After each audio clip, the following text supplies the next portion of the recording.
Hey crew, it's Pitt, and I'm back with another Bible study.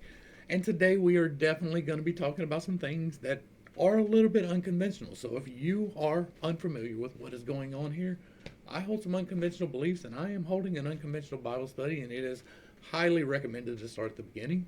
You definitely are probably going to be like really thrown off if you don't for this one, for sure. This is going to be a steel toes alert because a lot of people are going to have their feelings hurt, and it is not intentional, but we are going to see what the book says. Today, we are in the book of Daniel. We are starting fresh because we wrapped up the book of Ezekiel. And there is a lot of stuff in these 12 chapters to talk about. We're going to try to get through 5 chapters today, so it is going to be a fairly rapid pace. Let's dig in. In the 3rd year of the reign of Jehoiakim, king of Judah, Nebuchadnezzar, king of Babylon, came to Jerusalem and besieged it. And the Lord delivered into his hand Jehoiakim, king of Judah, along with some of the articles from the house of God. He carried these off into the land of Shinar, to the house of his God, where he put them in the treasury of his God. Now, where he is talking about is, let's get my map right. We are right here. This is the land of Shinar, right? Now we know it as Iraq, but before it was Babylon and Shinar and several other names as it went along. But Babylon was in this area right here, probably right up in this area here, but nobody is 100% positive. This area was deserted for a large period of time, and we will get into that in a minute. To the house of his God, where he put them in the treasury of his God. And then the king ordered Ashpenaz, the chief of his court the chief of his court officials, to bring in some Israelites from the royal family and the nobility, young men without blemish, handsome, gifted in all wisdom, knowledgeable, quick to understand, and qualified to serve in the king's palace, and to teach them the language and literature of the Chaldeans. Chaldeans is late Babylonian Empire. We'll get into that as well. The king assigned them a daily provision from the royal food and wine. They were to be trained for 3 years, after which they were to enter the king's service. Among these young men were some from Judah: Daniel, Hananiah, Mishael, and Azariah. The chief official gave them new names. To Daniel he gave the name Belshazzar, to Hananiah Shadrach, to Mishael Meshach, and to Azariah Abednego. There is a definite possibility, and I'm not saying that this is true, but it is a definite possibility that this character of Daniel never really existed. That he is an amalgamation of stories of how to act faithfully. Now, I look at that kind of true and kind of not, because this is probably taking over of someone else's story and claiming it. Doesn't necessarily have to be that way. It doesn't really even make a difference. We are going to assume going forward that Daniel is real, that Daniel actually did these things, and that Daniel actually had these visions, because that makes things a whole lot easier, and it is entirely possible. Most of the people who argue about him not being real, or an actual real person, as opposed to some of the other books that we read, are people who are arguing very heavily against prophecy being able to be happening at all. And so we're just going to take it on good faith that he actually was there and he actually did those things. So let's look at the names that they came with. The names that they were given do not seem to have much of a meaning. I can't find it anyway. It may have in the original Babylonian, and it's been lost to time. But Daniel means God is my judge. Hananiah is Yah has favored. Mishael is who is what God is. And Azariah is Yah has helped. All of these things are very type of what they actually do, right? When they walk into or they're cast into the fire, like that is Yah is with them. Like it is very much, all of their names fit very much what is about to happen. So that does lean a little bit towards maybe this is an amalgamation, but again, it's not really that important. The important stuff's coming up. But Daniel made up his mind that he would not defile himself with the king's food or wine. So he asked the chief official for permission not to defile himself. Now, God had granted Daniel favor and compassion from the chief official, but he said to Daniel, I fear my lord, the king, who has assigned your food and drink. For why should he see your faces looking thinner than those of other young men your age? You would endanger my head before the king. And then Daniel said to the steward, whom the chief official had appointed over Daniel, Hananiah, Mishael, and Azariah, Please test your servants for 10 days. Let us be given only vegetables to eat and water to drink, and then compare our appearances with those of the young men who are eating the royal food, and deal with your servants according to what you see. So he consented to this and tested them for 10 days. And at the end of 10 days, they looked healthier and better nourished than all the young men who were eating the king's food. So the steward continued to withhold their choice food and the wine they were to drink, and he gave them vegetables instead. Here is a testimony of standing in your faith, right? You were taken prisoner, and you were given a cushy position. And one of the requirements is that you eat this really good, succulent food. Now, it's probably included pork, which is against their dietary restrictions. And so he's like, no, I can't do that. That's standing in your faith. That is an absolutely admirable thing to do. And this is an excellent example of that. Oh, it also points out that if you remember way back in Genesis, our first diet was literally fruits and vegetables. That was all we ate up until the flood. After the flood, we were given meat to eat, but before the flood, there was no meat to eat. And so this is a returning to the original diet. You can have a life and be happy and healthy as a vegan. It is possible. It is extremely difficult because it's hard to get the nutrition you need if you're not eating exactly the correct vegetables. I'm not going to do that because I like meat, and God gave us meat to eat after the flood. And so, but it is okay to do so. You're not going to get sick and die if you take care in how you eat. And it was the original diet. Right? To these 4 young men, God gave knowledge and understanding in every kind of literature and wisdom, and Daniel had insight into all kinds of visions and dreams. Now, at the end of the time specified by the king, the chief official presented them to Nebuchadnezzar, and the king spoke with them, and among all the young men he found no one equal to Daniel, Hananiah, Mishael, and Azariah. So they entered the king's service. In every matter of wisdom and understanding about which the king consulted them, he found them 10 times better than all the magicians and enchanters in his entire kingdom. And Daniel remained there until the first year of King Cyrus. In the 2nd year of his reign, Nebuchadnezzar had dreams that troubled his spirit, and sleep escaped him. So the king gave orders to summon the magicians, enchanters, sorcerers, and astrologers to explain his dreams. When they came and stood before the king, he said to them, I have had a dream, and my spirit is anxious to understand it. Then the astrologers answered the king in Aramaic, O king, may you live forever. Tell your servants the dream, and we will give the interpretation. And the king replied to the astrologers, My word is final. If you do not tell me the dream and its interpretation, you will be cut to pieces, and your houses will be reduced to rubble. But if you tell me the dream and its interpretation, you will receive from me gifts and rewards and great honor. So tell me the dream and its interpretation. They answered a second time, Let the king tell the dream to his servants, and we will give you the interpretation. And the king replied, I know for sure that you are stalling for time, because, you see, that my word is final. If you do not tell me the dream, there is only one decree for you. You have conspired to speak before me false and fraudulent words, hoping the situation will change. Therefore tell me the dream, and I will know that you can give me its interpretation. And the astrologers answered the king, No one on earth can do what the king requests. No king, however great and powerful, has ever asked anything like this of any magician, enchanter, or astrologer. What the king requests is so difficult that no one can tell it to him except the gods, whose dwelling is not with mortals.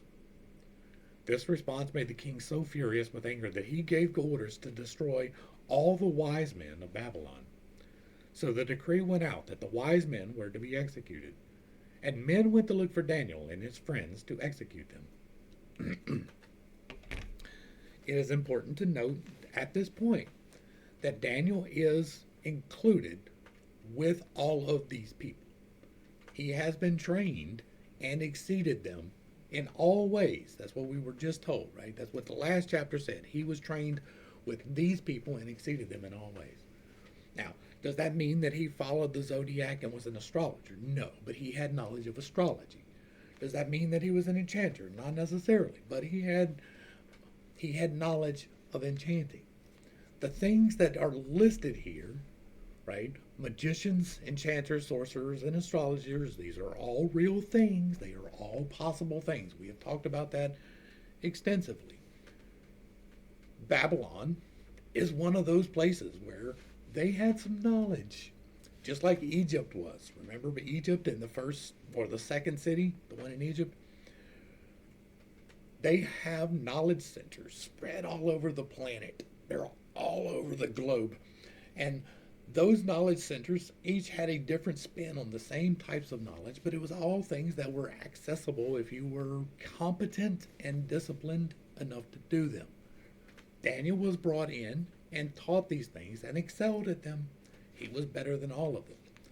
But it is important to remember that it is witchcraft, and it is sorcery, and it is divination, and he did all of it as an example to you on how to act. It's the craziest thing. And so the king is like, I want y'all to tell me what I dreamed. And if you can't tell me what I dreamed, then you aren't doing the real thing. And I applaud that. That's how you should be. If someone is telling you something, right? These people are diviners and enchanters and astrologers, and they're telling you, well, the stars say to do this. When you tell them that you said this, test them. I'm fine with that. If they actually have access to anything extra, right, then fine, test them. I believe that things are possible. I do believe that divination is a thing, and the prophecy is a thing, that you can indeed see into the future. It is a horribly unwise thing to do, but you can do it. I don't do it, but you can practice that. It can be a discipline that you decide to pursue, and that you can get good at it. It is possible. I believe that. I believe that Daniel did that. I believe that Daniel was a faithful, true, diligent person who was actually doing what God asked him to do, and therefore he got a little bit of special access. And he's going to tell you that here in a second. Because it's not about him. It's not about the diligence. It's about God seeing the vessel that he can actually use is the one that is being diligent. It's not about your actions. It's about the fact that you will take the action that God is telling you to take. That's what the difference is. It's not about you. It's about you being willing to be his willing vessel. That's the difference. When Arioch, the commander of the king's guard, had gone out to execute the wise men of Babylon, Daniel replied with discretion and tact. Why is the decree from the king so harsh? He asked. At this time, Arioch explained the situation to Daniel. So Daniel went in and asked the king to give him some time so that he could give him the interpretation. And then Daniel returned to his house and explained the matter to his friends Hananiah, Mishael, and Azariah, urging them to plead for mercy from the God of heaven concerning this mystery, so that Daniel and his friends would not be killed with the rest of the wise men in Babylon. And during the night, the mystery was revealed to Daniel in a vision, and he blessed the God of heaven and declared, Blessed be the name of God forever and ever, for wisdom and power belong to him. He changes the times and seasons. He removes kings and establishes them. He gives wisdom to the wise and knowledge to the discerning. He reveals the deep and hidden things. He knows what lies in darkness, and light dwells in him. To you O God of my fathers, I give thanks and praise, because you have given me wisdom and power. And now you have made known to me what we have requested, and you have made known to us the dream of the king. What we have is a blueprint. If you're this far along, then you're following along, and you know where we're at in life. This is a blueprint for doing the correct thing by God's will. He removes himself from the unclean things, first off, and therefore proves his devotion. Now, God already knows your heart, but you have to prove that to yourself as well as to other people. But he is proving his devotion, him and his three companions, right? And then, when the need arises, when there is a dire need, the four of them go together, right? He goes to the three of them, but if it was one of the other ones, they would have come to him and the other two. The four of them come together and they pray in earnest, in humility, with correct alignment. They're not seeking to overthrow the king. They're not seeking to change governmental standards. They're not even seeking mercy for anyone else. They're like, God, spare us for what give us the knowledge to spare us, for we did nothing wrong. And they seek these things in earnest for the correct reasons, and they get them. And when they get them, right, he doesn't tell you right away what it is. He says God gave it to him. The mystery was revealed to Daniel, and he blessed the God in heaven. That is spirit of thankfulness. That is how actual things happen in real life. And so if the need arises and you separate yourself from the world in the manner that you should be doing anyways, and you act in concert and in faith with correct intentions, and you are thankful about it, then you get what you went for. It's a blueprint if you're willing to check it out. He's even telling you the circumstances don't matter. Blessed is the God name of God forever and ever. Wisdom and power belong to him. He changes the times and seasons. He removes kings and establishes them. And as we enter into this season that we are entering into, current time, U.S. time, 2024, it is important to remember that the governments that are established are ordained. You can play your part. You can go vote. And I do encourage that. Be knowledgeable in your vote. Know what the hell you're voting for. But the end is already determined. When this current situation popped off, I started praying for the current guy every single day by name, because he is in charge, whether we like it or not. And as much as we're heading downhill, I think that God's got control. And then we got another hill coming. We're about to climb onto a steep side, right? If this is not the bottleneck, and I'm beginning to think it might not be, and if this is not the bottleneck, which deals with all of the prophecy, then we've got some feast times coming before the famine. All right. And therefore Daniel went to Arioch, whom the king had appointed to destroy the wise men of Babylon, and said to him, Do not execute the wise men of Babylon. Bring me before the king, and I will give him the interpretation. And Arioch hastily brought Daniel before the king, and said to him, I have found a man among the exiles from Judah who will tell the king the interpretation.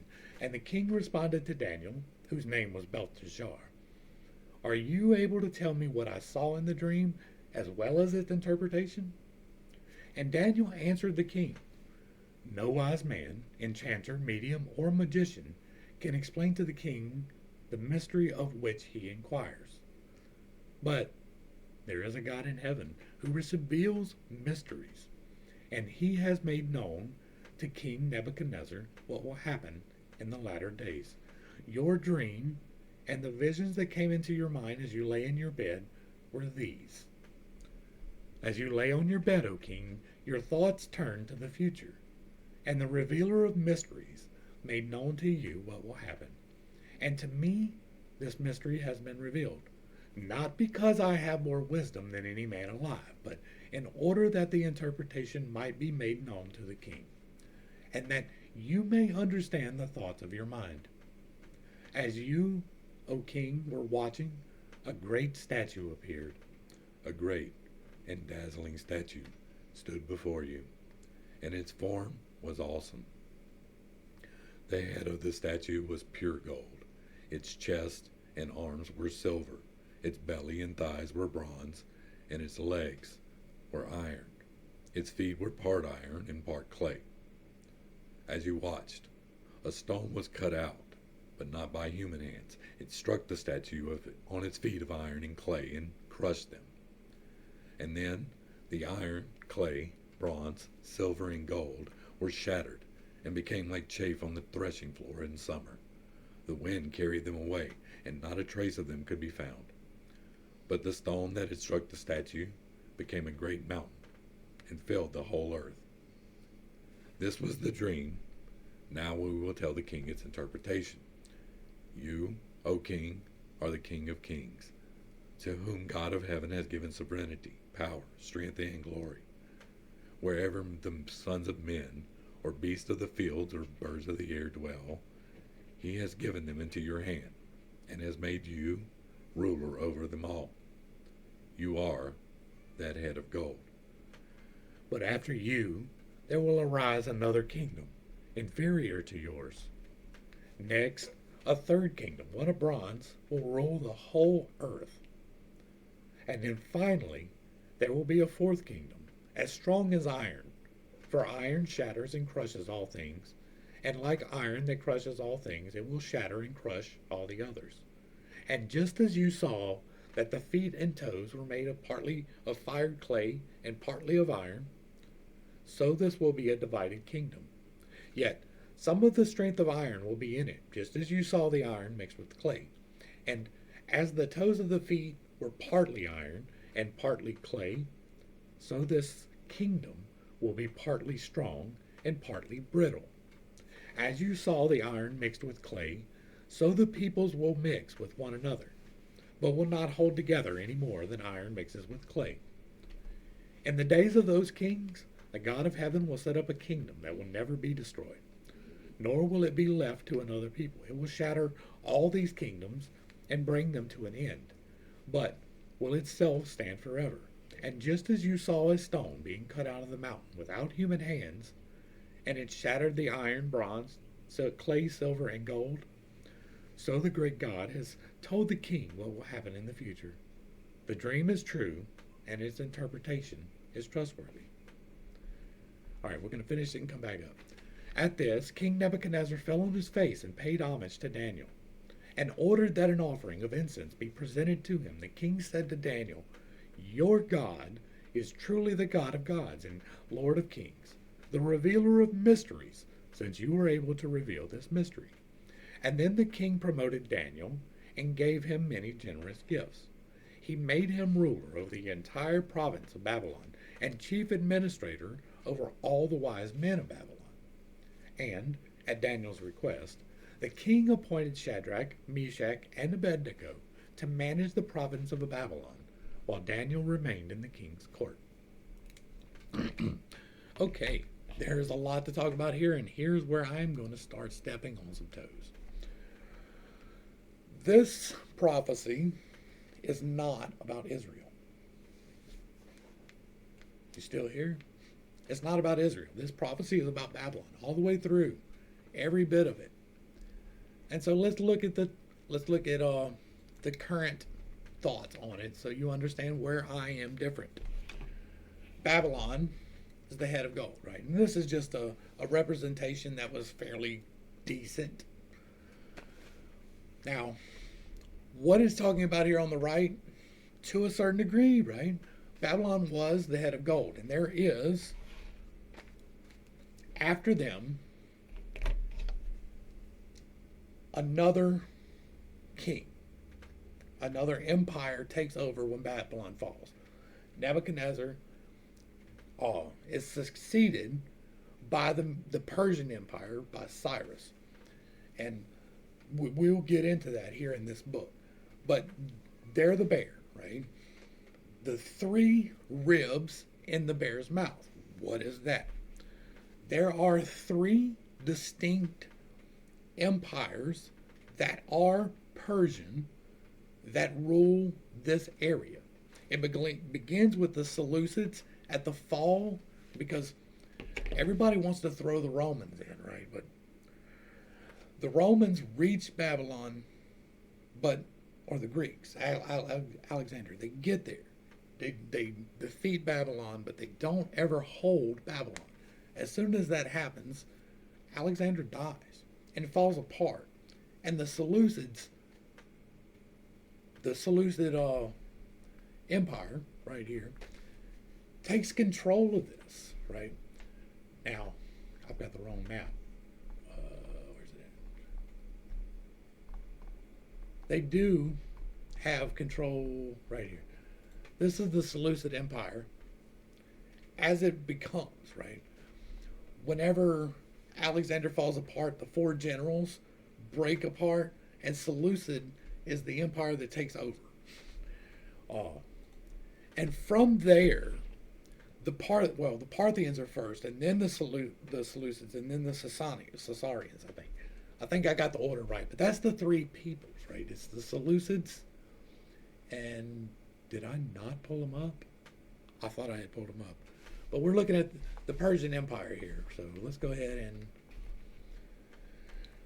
not the Greco-Persian Wars. Did I not have it right? That's the second conquest of another.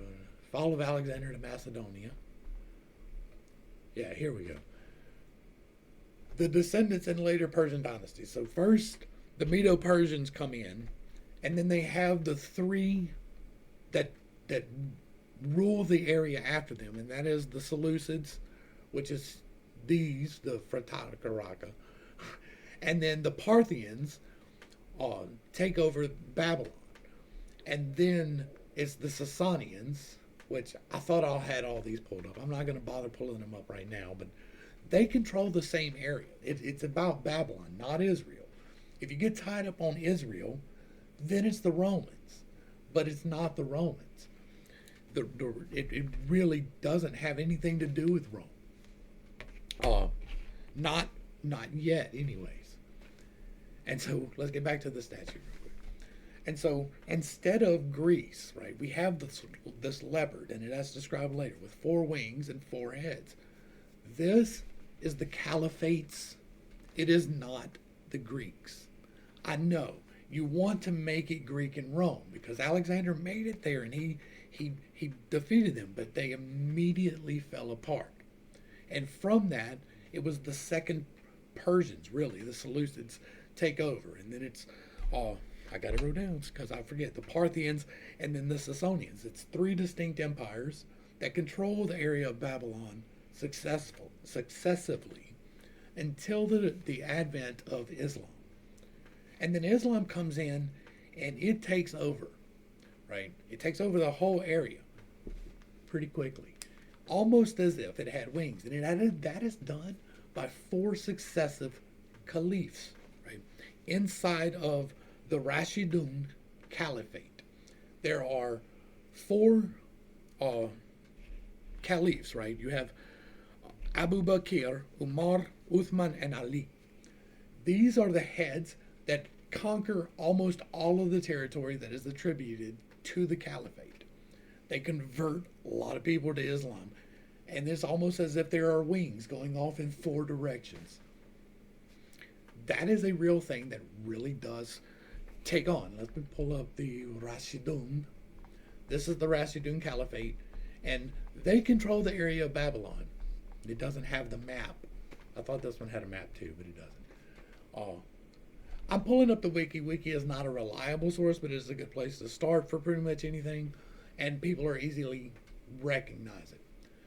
But from the Rashidun and these 4 people who conquer this, like they go out and they conquer, and then there are 4 different caliphates that control this area in its pretty much totality up until World War II, right? Up until World War I, the 1927. So, that's the Rashidun, the Umayyad, the Abbasid, and the Ottoman empires, or the caliphates. The what's first? The Rashidun is where we just were. They took over immediately after the Persian empires. This is directly after the death of Muhammad. This caliphate is established, and they rapidly expand. They spread out. They take over most of the area, and from them, they are succeeded by the Umayyad, which has a little bit of expansion, but for the most part, it is just a head. It is managing this already caliphate. Now, it does somewhat fall apart from this point, right? And they lose some territory, they gain some territory, things split. That is a constant thing everywhere. There's always border disputes taking place all over the place. But for the most part, they controlled Babylon. That's the important part in Daniel. From them, we go to the Abbasid. And they do the same thing. Now, territory shrinks a little bit out on the far west. It shrinks a little bit from the far east. And from the north, it comes down just a little bit. But for the most part, it is a fully intact, functional caliphate, right? And it's successive. Now, it's not necessarily this guy succeeds this guy because he's his son, right? It is conquest. So there are wars and there are periods of discontent and breakups in between. But for the most part, broad scope of history, all of this is continuous. Babylon is continuously occupied by the caliphate. And then finally we get to the Ottoman Empire. Now, by the time of the Ottoman Empire, Babylon is not a populated place. That's why I place it more to the west of the river. When history was history, it was probably a little bit more luxurious there. But now it is mostly desert there. And it's a little bit farther from the river than you would be if you were actually trying to have paradise now, right? And so, but this area is largely abandoned, deserted. There's not really civilization in the area. But the Ottoman Empire, the Ottoman Caliphate, controls that area, right? Now, nobody is living there. There's no distinctive markings on the map because it's desert. Nobody's doing anything. There's no need to have control. But the entire surroundings and the people there are all Islamic. They are all like very much focused towards the same goals. So even if it's not a direct, okay, we're in possession of the city of Babylon, they are the possessors of Babylon. Right up until the end of the Ottoman Empire. Right? Now the Ottoman Empire was dispersed by the caliph under much duress. And so from that point forward, the next thing that we are dealing with, where's my picture again? Okay. We went from the belly of and thighs of brass is the caliphs. And from the caliphs, we get to the legs of iron, which lead into the feet of iron and clay. And the differences, this is the dispersed peoples. Now, these dispersed peoples are the dispersed peoples of Babylon, not the dispersed peoples of Israel. That's wholly separate prophecies. Daniel is dealing with Babylon. He is talking about the peoples, and the statues and the beasts are all dealing with Babylon. And so what this is, the legs of iron, are the individual king states that we currently have, right? We currently have the kingdom of Iraq and Saudi Arabia and Iran and Turkmenistan and all of these places. There are a lot of them, and they all are independent places, but they all follow pretty much the same thing, and they all have pretty much the same law.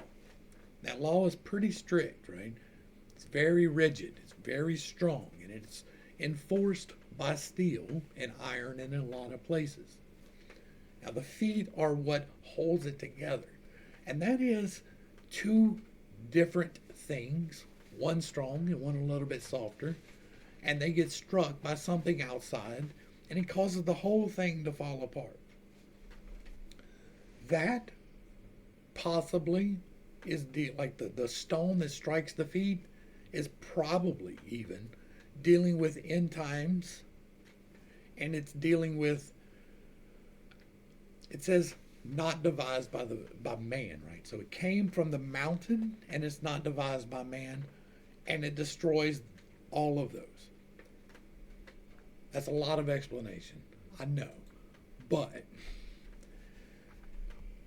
that's not a normal take, right? I don't know if there's anybody else that has the same take as I do on that, but it fits a whole lot better, right? Even if you get into the fish with the bear, that's the Medes, right? Medo-Persia, and you got the three ribs. That's the three successive dynasties that take over after that until the rise of the caliphate. And now the rise of the caliphate comes and it is destroyed, right? It is dispersed by the united forces, right? So what could be is that the stone is the united forces, right? There's no war that disperses them, but there's a whole lot of pressure. There's no hand of man involved. It could be that. It's just important to remember. Now, this is entirely my interpretation of it, right? I made that clear, and I'm making it clear again. This is my interpretation of it, because this is going to come back in another one. We're not going to get to that today, but this interpretation will be coming back as we get into the other one. So keep it in mind as we get into the other dreams. All right, so let's see if we can burn through 3, 4, and 5. King Nebuchadnezzar made a golden statue 60 cubits high and 6 cubits wide. Now that's 90 feet tall by, what was it, 90 feet by 9? Yeah, 90 feet high by 9 feet wide, which in perspective is very thin. And he set it up on the plain of Dura in the province of Babylon.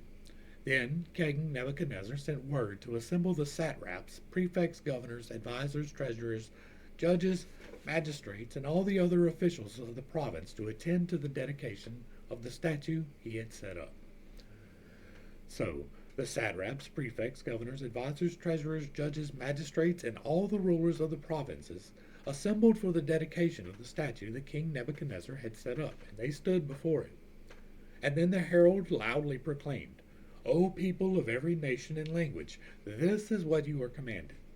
As soon as you hear the sound of the horn, flute, zither, lyre, harp, pipes, and all kinds of music, you must fall down and worship the golden statue that King Nebuchadnezzar has set up.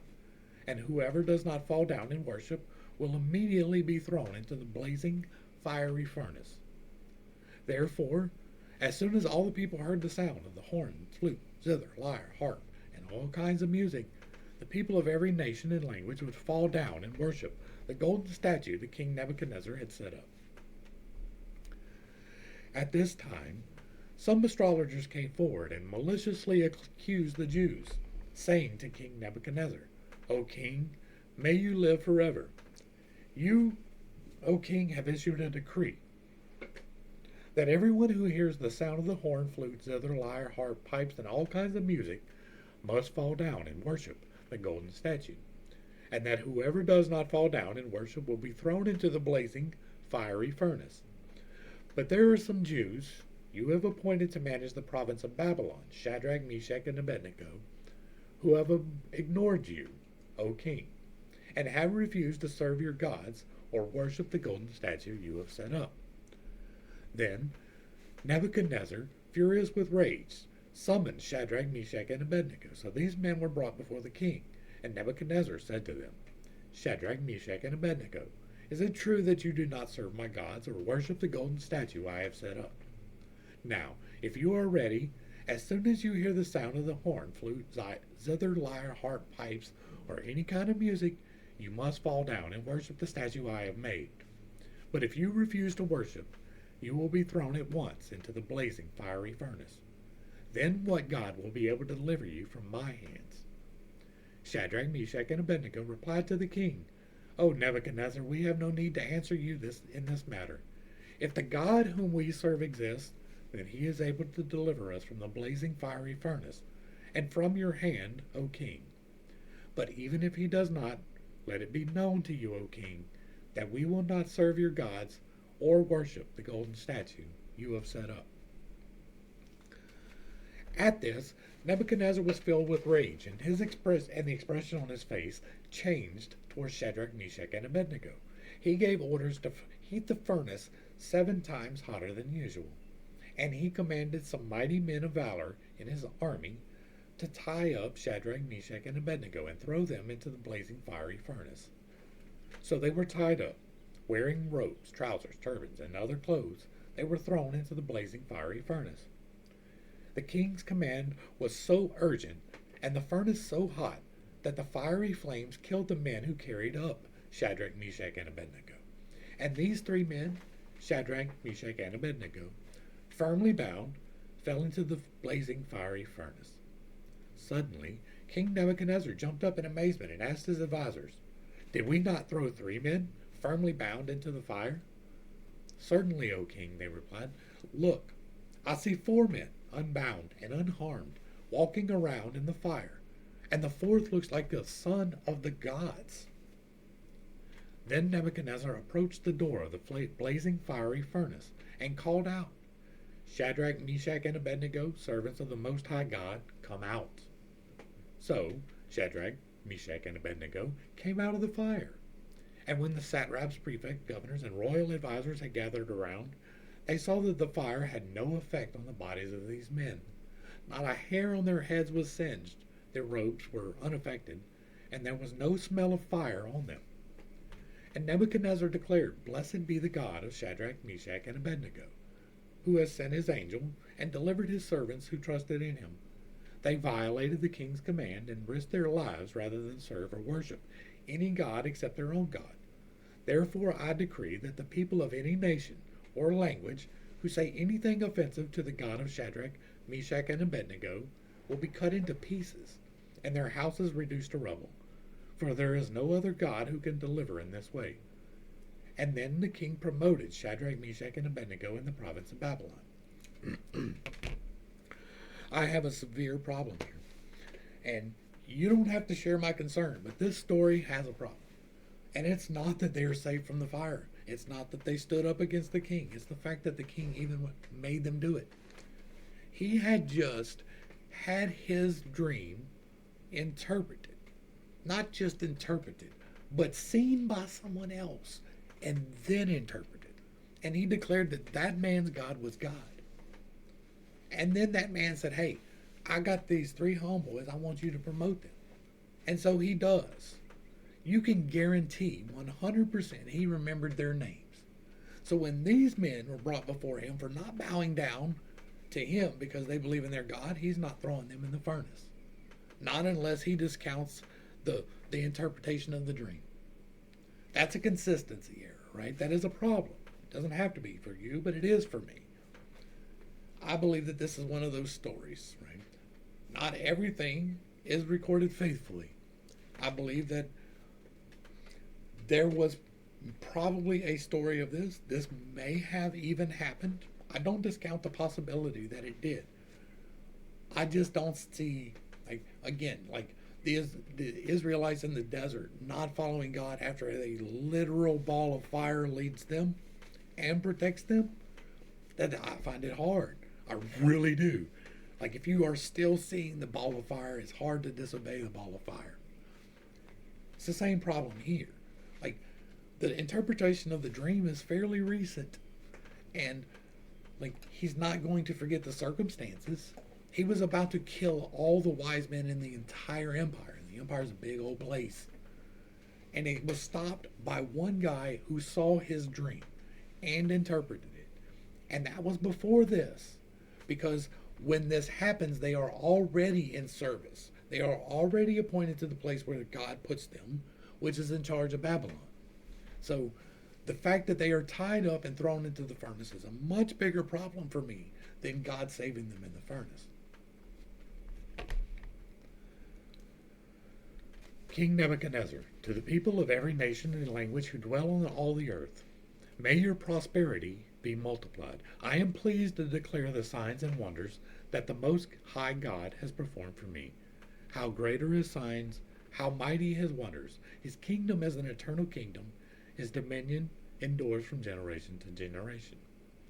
I, Nebuchadnezzar, was at ease in my house and flourishing in my palace, and I had a dream, and it frightened me. While in my bed, the images and visions in my mind alarmed me. So I issued a decree that all the wise men of Babylon be brought before me to interpret the dream for me. And when the magicians, enchanters, astrologers, and diviners came in, I told them the dream, but they could not interpret it for me. But at last into my presence came Daniel, whose name is Belteshazzar, after the name of my God, and in whom is the spirit of the holy gods. And I told him the dream. O Belteshazzar, chief of the magicians, I know that the spirit of the holy God is in you, and that no mystery baffles you.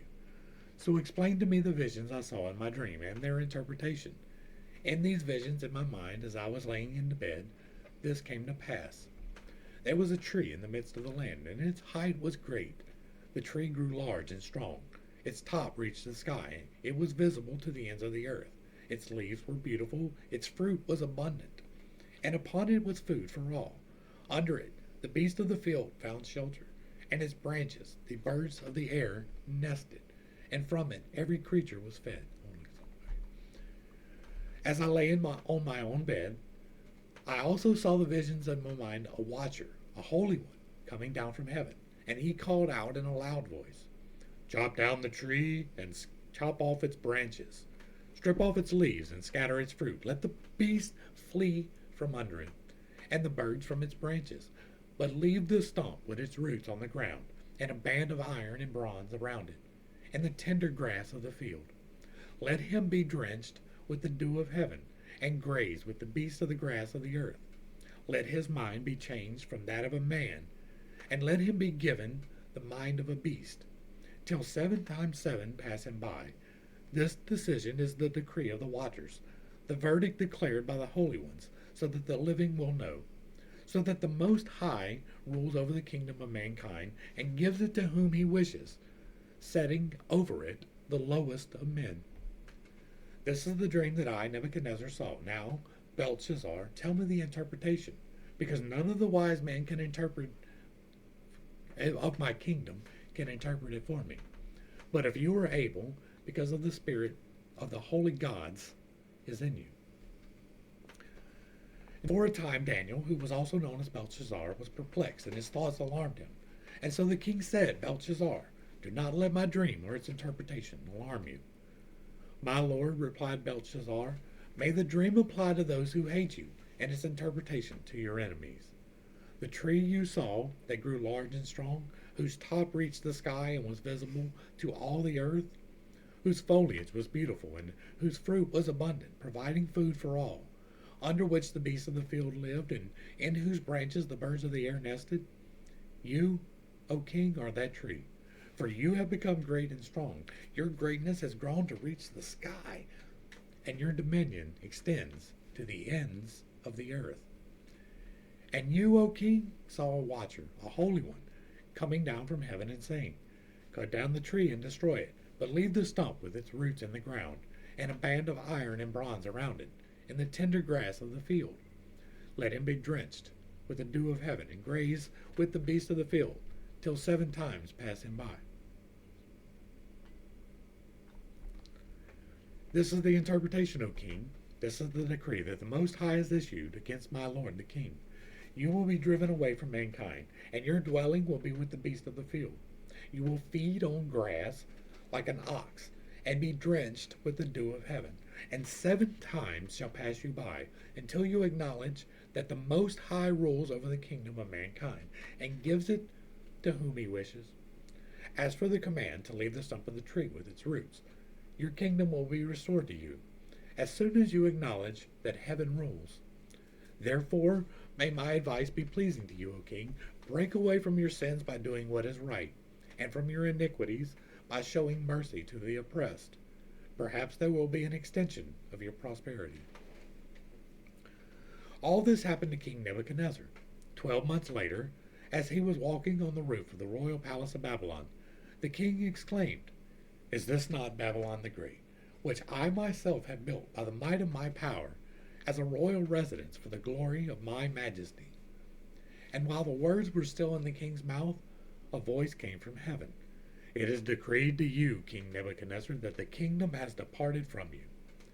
You will be driven away from mankind to live with the beasts of the field, and you will feed on grass like an ox.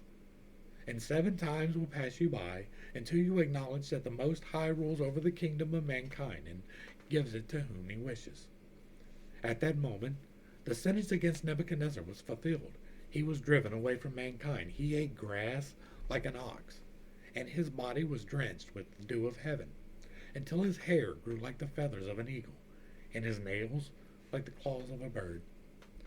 But at the end of those days, I, Nebuchadnezzar, looked up to heaven, and my sanity was restored to me. Then I praised the Most High, and I honored and glorified him who lives forever. For his dominion is an everlasting dominion, and his kingdom endures from generation to generation. All the peoples of the earth are counted as nothing, and he does as he pleases with the army of heaven and the peoples of the earth. There is no one who can restrain his hand, or say to him, "What have you done?" At the same time my sanity was restored, my honor and splendor returned to me for the glory of my kingdom. My advisers and nobles sought me out, and I was restored to my throne, and surpassing greatness was added to me. Now I, Nebuchadnezzar, praise and exalt and glorify the King in heaven, for all his works are true, and all his ways are just, and he is humble to those who walk in pride. This is a strange story. I'm not going to dig into it too much. Whether it happened or not doesn't really matter. It is just one of those really weird ones that pop up from time to time. Later, King Belshazzar held a great feast for 1,000 of his nobles, and he drank wine with them. And under the influence of the wine, Belshazzar gave orders to bring in the gold and silver vessels that Nebuchadnezzar, his father, had taken from the temple in Jerusalem, so that the king could drink from them, along with his nobles, his wives, and his concubines. Thus they brought in the gold vessels that had been taken from the temple, in the house of Jerusalem, and the king drank from them, along with the nobles, his wives, and his concubines. As they drank the wine, they praised their God of gold and silver and bronze and iron and wood and stone. At that moment, the fingers of a human hand appeared and wrote on the plaster of the wall, near the lampstand in the royal palace. As the king watched the hand that was writing, his face grew pale, and his thoughts so alarmed him that his hips gave way and his knees knocked together. The king called out for the enchanters, astrologers, and diviners to be brought in. And he said to these wise men of Babylon, "Whoever reads this inscription and tells me its interpretation will be clothed in purple, and have a gold chain placed around his neck, and he will be made the 3rd highest ruler in the kingdom." So all the king's wise men came in, but they could not read the inscription or interpret it for him. Then King Belshazzar became even more terrified, and his face grew even more pale, and his nobles were bewildered. Hearing the outcry of the kings and nobles, the queen entered the banquet hall. "O king, may you live forever," she said. "Do not let your thoughts terrify you or your face grow pale. There is a man in your kingdom who has the spirit of the holy gods in him. In the days of your father, he was found to have insight, intelligence, and wisdom, like that of the gods. Your father, King Nebuchadnezzar, appointed him chief of the magicians, enchanters, astrologers, and diviners. Your own father, the king, did this because Daniel, the one he named Belshazzar, was found to have an extraordinary spirit, as well as knowledge, understanding, and the ability to interpret dreams, explain riddles, and solve difficult problems. Summon Daniel, therefore, and he will give you the interpretation." So Daniel was brought before the king, who asked him, "Are you Daniel, one of the exiles my father, the king, brought from Judah? I have heard that the spirit of the gods is in you, and that you have insight, intelligence, and extraordinary wisdom." Now, the wise men and enchanters were brought before me to read this inscription and interpret it for me, but they could not give its interpretation. But I have heard about you, that you were able to give interpretations and solve difficult problems. Therefore, if you can read this inscription and give me its interpretation, you will be clothed in purple and have a gold chain placed around your neck, and you will be made the 3rd highest ruler in the kingdom." In response, Daniel said to the king, "You may keep your gifts for yourself and give your rewards to someone else. Nevertheless, I will read the inscription for the king and interpret it for him. As for you, O king, the Most High God gave your father Nebuchadnezzar sovereignty and greatness, glory and honor. Because of the greatness that he bestowed on him, the people of every nation and language trembled in fear before him. He killed whom he wished, and kept alive whom he wished. He exalted whom he wished, and humbled who he wished. But when his heart became arrogant, his spirit was hardened with pride, and he was disposed from his royal throne, with his glory taken from him. He was driven away from mankind. His mind was like that of a beast. He lived with the wild donkeys, and ate grass like an ox. His body was drenched with the dew of heaven, until he acknowledged that the Most High God rules over the kingdom of mankind, setting over it whom he wishes. But you, O Belshazzar, have not humbled your heart, even though you knew all of this. Instead, you have exalted yourself against the Lord of heaven. The vessels of his house were brought to you, and as you drank wine from them with your nobles, wives, and concubines, you praised your gods of silver and gold, bronze and iron, wood and stone, which cannot see or hear.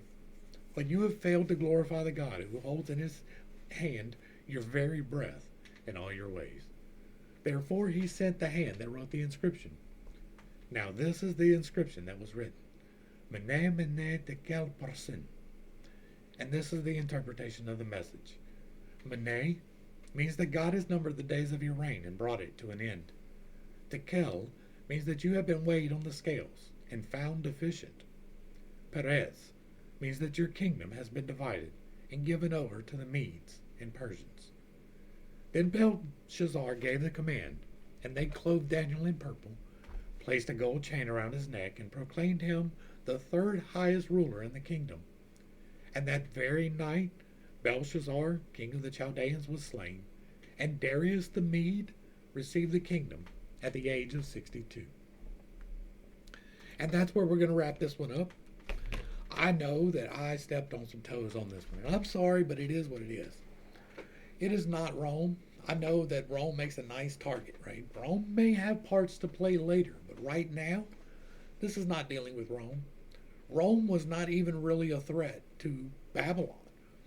They took over Judea, absolutely. They made it to Babylon twice, but neither time did they establish a hold there. Neither time did they take control of the land of Babylon. It is really easy to want to read Israel into this prophecy because almost every prophecy in this book deals with, or not this particular book, but the book in general, deals with Israel in large part. But this is specifically talking about the other side. We're coming up on the descriptions of the beasts. And that is linked directly into the Babylonian Empire, which becomes the Islamic Caliphate, which is dispersed among the nations.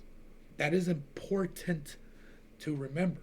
Now, I am never casting aspersion on a singular member of any particular denomination, whether that is Islam, Christianity, or Judaism, or any of the rest of them.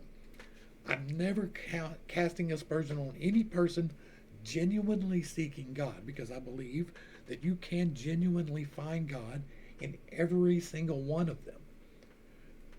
The problem gets involved when yours is the only way. That is the problem that is coming. That is what we're going to have to deal with. There is a problem coming. Hopefully I brought a little bit of enlightenment and not too much confusion, and I didn't step on too many toes, right? It's not about me wanting to step on anybody's toes. Like, I'm not.